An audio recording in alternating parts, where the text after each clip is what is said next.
საქართველოში სჯერათ, რომ ნატოს ფარით აღიდგენენ ტერიტორიულ მთლიანობას, ისინი უნდა ვაიძულოთ, რომ სხვა გზებით გადაჭრან საშინაო პრობლემები. ამერიკულმა ორგანიზაციამ გაასაჯაროვა საიდუმლო ჩანაწერი, სადაც ისმის, რა უთხრა პუტინმა ბუშს შეხვედრაზე 2008 წლის აპრილში აგვისტოს ომამდე რამდენიმე თვით ადრე.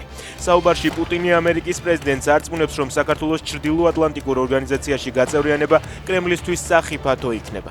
საქართველოს გარდა იგივე კონტექსტში ოკუპანტი ქვეყნის პრეზიდენტი უკრაინაზეც საუბრობს. ესტონეთი რუსეთის პოტენციურ აგრესიაზე გადამწყვეტი რეაგირებისთვის მზად არის. მოსკოვს ამაში ეჭვი არ უნდა შეეპაროს, შეუძლიათ გამოგვცადონ, განაცხადა ესტონეთის საგარეო საქმეთა მინისტრმა მარგუს საჰკნამ.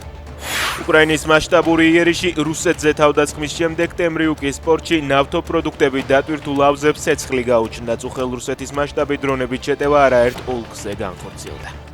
ქრისტიანული სამყაროს უდიდესი ნაწილი დღეს შობის დღესასწაულს აღნიშნავს. ვატიკანში წმინდა პეტრეს ტაძარში თავისი პირველი საშობაო ღვთისმსახურება ჩაატარა რომის პაპმა ლეონ მე-14-მ. ღაზის სექტორში ომის დასრულების შემდეგ ბოლო 2 წლის განმავლობაში პირველად მორწმუნეთა სიმრავლე იყო ქალაქ ბეთლემშიც, სადაც სახარების თანახმად იესო ქრისტე დაიბადა.